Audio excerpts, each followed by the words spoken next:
ثاقب صاحب اب آبویسلی صلاح الدین صاحب تو امید رکھنا چاہیں گے کیونکہ وہ ہے، پر جس طرح انہوں نے کہانی سنا دی اور جو آپ نے بات کی، اب مطلب کہ میرے سامنے تو ایک ہی اینڈنگ ہے سر اسٹوری کی۔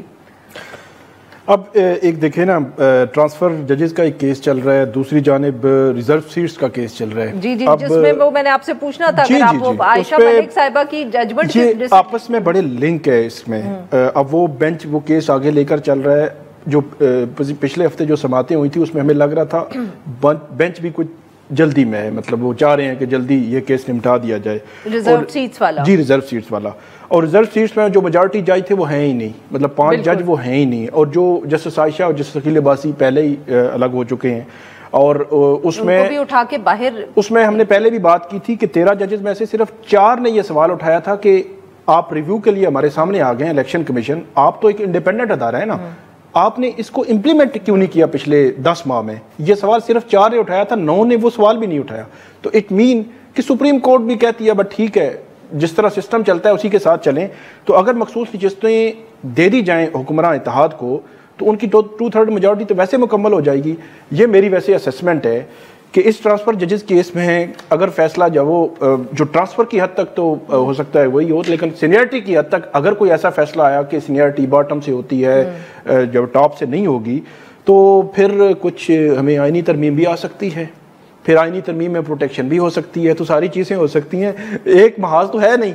بالکل بالکل۔ اور اگر وہ مطلب کہ وہی والی بات کہ امپلیمنٹ نہیں ہونا، کوئی بھی چیز مرضی کے خلاف ہو جائے، تو مخصوص نشستوں کا کیس آج تک جو ہے وہ اس پر فیصلہ امپلیمنٹ نہیں ہوا اس میں، بلکہ ایک نیا محاذ کھل گیا ہے کہ اب وہ جو جسٹس عائشہ ملک جن کی آپ بات کر رہے ہیں کہ انہوں نے جو نوٹ لکھا وہ اپلوڈ ہی نہیں ہوا، اور ایک نیا کرائٹیریا انہوں نے مانگ لیا ہے کہ اب جو ہے وہ جو نوٹ ہوگا وہ بینچ کا جو ہیڈ ہے اس کی منظوری سے اپلوڈ ہوگا اور فائنل ججمنٹ کے ساتھ آئے گا۔ اب جو 2 جج ہیں یہ کہہ رہے ہیں کہ ہمارا فائنل ججمنٹ کے ساتھ کاؤنٹ ہو ہی نہیں سکتا، لیکن جو بینچ کے ہیڈ ہیں وہ کہہ رہے ہیں نہیں یہ کاؤنٹ ہوگا۔ تو اٹ مین کہ بینچ کے ہیڈ کی چلے گی، ان کی نہیں چلے گی، جو ہے وہ ڈائسنٹ کر کے تو وہ سائڈ پہ ہو چکے ہیں۔ تو عجیب سی سائڈ پہ ہوئی نہیں ہے، ان کو کر دیا گیا۔ جی جی جی، کہ آپ تو ایسے کہہ رہے ہیں جیسے مرضی سے اٹھ کے گئے ہیں۔ ہاں، تو ان کو بینچ سے الگ کر دیا گیا، بینچ ریکانسٹیٹیوٹ ہو گیا۔ اب یہ بھی ایک سوال ہو سکتا ہے کہ پہلے 13 ججز نے یہ کیس سنا تھا، اب 11 سن رہے ہیں، اب بینچ میں بیٹھے ہیڈ تو یہ کہہ رہے ہیں یہی 13 ہیں، تو جو چلے گئے ہیں وہ کہہ رہے ہیں 13 نہیں ہے یہ 11 ہیں۔ تو یہ عجیب سی ایک کھچڑی ہے جو ٹرانسفر ججز والا معاملہ اور ریزرو سیٹس والا، میں یہ سمجھتا ہوں ان دونوں کو ملا کے ہمیں جو وہ پڑھنا پڑے گا، اس کے بعد ہمیں ریزلٹس نظر آئیں گے کہ سچویشن کس طرف جا رہی ہے۔ سچویشن ایک ہی طرف جا رہی ہے۔ ثاقب صاحب پتہ نہیں آپ نے کیا ججمنٹ پڑھ کے اس میں سے نکالنا ہے۔ صلاح الدین صاحب اب یہ ایک طرف تو آبویسلی ہم بیٹھ کے یہاں گفتگو کر ہی سکتے ہیں کہ معاملہ کس طرف جا رہا ہے نہیں جا رہا ہے، پر مجھے میں آپ سے تھوڑا سا ایک ہائپوتھیٹیکل سوال یہ پوچھوں کہ پاکستان کی اگر ہم تاریخ کو سامنے رکھیں تو کہیں نہ کہیں تاریخ تو ہمیں یہی بتاتی ہے کہ ایک وقت آتا ہے جب یہ چیزیں ریورس ہوتی ہیں۔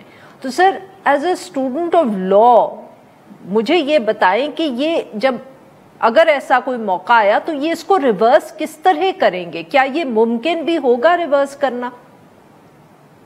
جی، میں سمجھتا ہوں کہ ایونچولی یہ ریورس ہوگا، کیونکہ بیسکلی آپ لانگ رن میں آپ یہ سسٹم جو ہے یہ انسسٹینیبل ہے کہ آپ یہ نہیں الاؤ کر سکتے، یہ جو ابھی بات ہو رہی تھی جیسے ریزرو سیٹس کی، کہ آپ یہ نہیں الاؤ کر سکتے کہ حکومت جو ہے وہ جب کوئی درخواست ڈالے تو وہ خود سے ہی یا ریویو ڈالے تو وہ خود سے ہی چوز کرے کہ ہماری ریویو یہ جج سنے گا یہ نہیں سنے گا، اپنا جو اوریجنل آتھرز ہیں ان کو سب کو سائڈ کر کے اپنی مرضی کے ججز بٹھا دے۔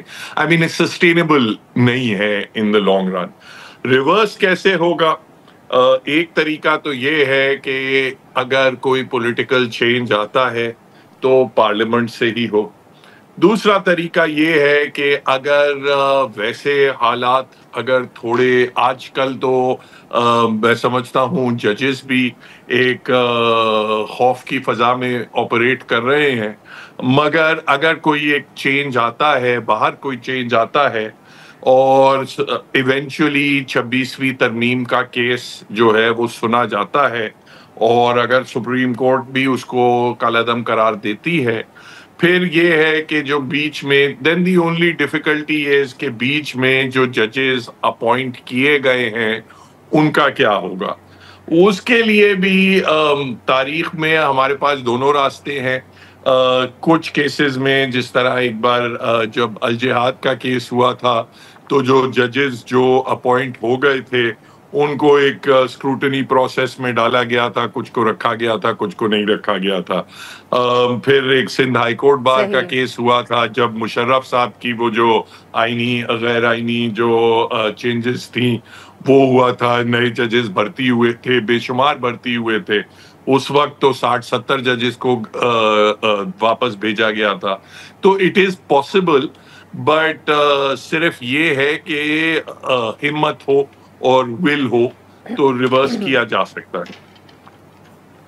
اس میں ایک چیز میں ایڈ کر دوں, ایک اور ایشو بھی ہے جو میرا خیال میں اس کو ریورس کرنے میں آڑے آئے گا. سپریم کورٹ کے 17 ججز تھے, اب جو ہے وہ اس میں تقریباً 10-12 ججز اور ایڈ ہو چکے ہیں. اب جتنے بھی جو امپورٹنٹ نوعیت کے کیسز ہیں اس میں, یا آپ یہ کہیں کہ سپریم کورٹ میں 14 یا 15 آئینی بینچ کے جو ججز ہیں اس میں میکسیمم وہ ہیں جو نئے آئے ہیں, جو 26ویں آئینی ترمیم کے بعد آئے ہیں. آپ ٹرانسفر ججز کا کیس دیکھ لیں, آپ مخصوص نشستوں کا کیس دیکھ لیں, آپ 26ویں ترمیم کا کیس دیکھ لیں, آپ ٹیکس کیسز دیکھ لیں, جتنے بھی امپورٹنٹ کیسز ہیں ان میں وہی ہیں. انہوں نے سیٹل کرنا ہے کہ فیوچر کیا ہوگا. تو اگر جو وہ کیا وہ ججز جو اسی کے بینیفیشری ہیں 26ویں ترمیم, کیا وہ اپنے خلاف فیصلہ دیں گے؟ یہ بھی جو سوال ہے. بہت اہم نقطہ اٹھایا ہے ثاقب صاحب نے, صلاح الدین صاحب. وہ وہ تو اب آ گئے ہیں, بینیفیشریز ہیں. دیکھیں اس میں کیونکہ ان جج صاحبان کی جو تقرریاں ہیں وہ باقاعدہ کئی پٹیشنز میں چیلنجڈ ہیں کہ کیونکہ وہ 26ویں ترمیم کے تحت اور اس طریقہ کار کے تحت وہ اپوائنٹ کیے گئے ہیں تو ان مقدمات میں ان کی تقرریاں بھی چیلنجڈ ہیں. اب ویسے تو لیگلی تو وہ مقدمہ سن ہی نہیں سکتے, naturally it's about their own appointment, تو وہ جج صاحبان as per the code of conduct وہ مقدمہ سن ہی نہیں سکتے. اب یہ الگ بات ہے کہ ہر روز سپریم کورٹ کوئی نئی جورسپروڈنس بنا لیتی ہے اور اگر وہ زبردستی کہیں کہ نہیں ہم تو بیٹھیں گے. That is why I said کہ جو لارجر کانٹیکسٹ ہے, باہر بھی جو ہو رہا ہے اس سے بھی بڑا فرق پڑتا ہے. مگر مشکل ہوتا ہے کسی جج کو یہ کہنا کہ آپ نے میری اپوائنٹمنٹ چیلنج کی ہے مگر میں ہی بیٹھ کے آپ کے خلاف فیصلہ دوں گا. بہت اس کے لیے بھی دل گردہ چاہیے ہوتا ہے ایسا کام کرنے کے لیے. مگر بہرحال بڑی اپنے اسٹرینج چیزیں دیکھی ہیں. اس میں ایک اور چیز ایک اور اب ایشو ہے. اب جو ابھی ججز اپوائنٹ ہوئے تھے ریسنٹلی, جس میں جسٹس عامر فاروق اور جسٹس صلاح الدین پنور جو یہ ان ججز کے ٹرانسفر ججز کے کیس میں بیٹھے ہوئے ہیں, مجھے یاد ہے کہ یہ جب ان کی اپوائنٹمنٹ بھی باری آئی تھی تو سپریم کورٹ کے جسٹس منصور علی شاہ اور جسٹس اطہر من اللہ یا کسی اور 2-3 ججز نے بھی خط لکھا تھا کہ ان کی تعیناتیاں میں ڈیلے کر دیا جائے جب 26ویں ترمیم نہیں ہوتی. پھر اسلام آباد ہائی کورٹ کے ججز نے بھی خط لکھا تھا کہ چیف جسٹس عامر فاروق کو اوپر آپ لے کر جا رہے ہیں تو ٹرانسفر ججز والا معاملہ پہلے ہو جائے تو پھر جوڈیشل کمیشن اس کو جو وہ بعد میں کر لے. لیکن وہ تاخیر یا ملتوی نہیں کیا گیا تھا, ان ججز کو تعینات کر دیا گیا. اب وہی ان جو بینچ بنا ہوا ہے ٹرانسفر ججز کا اس میں وہ جج بھی ہیں, تو وہ کہیں نہ کہیں وہ بھی ہوتا ہے کہ فلاں جج نے میری مخالفت کی تھی, یا مطلب سم ٹائم ہوتا ہے, آخر انسان ہے وہ بھی. تو یہ بھی ایک ایشو تو ہے نا, مطلب ہر کیس میں یہ ایشو سامنے آ رہا ہے.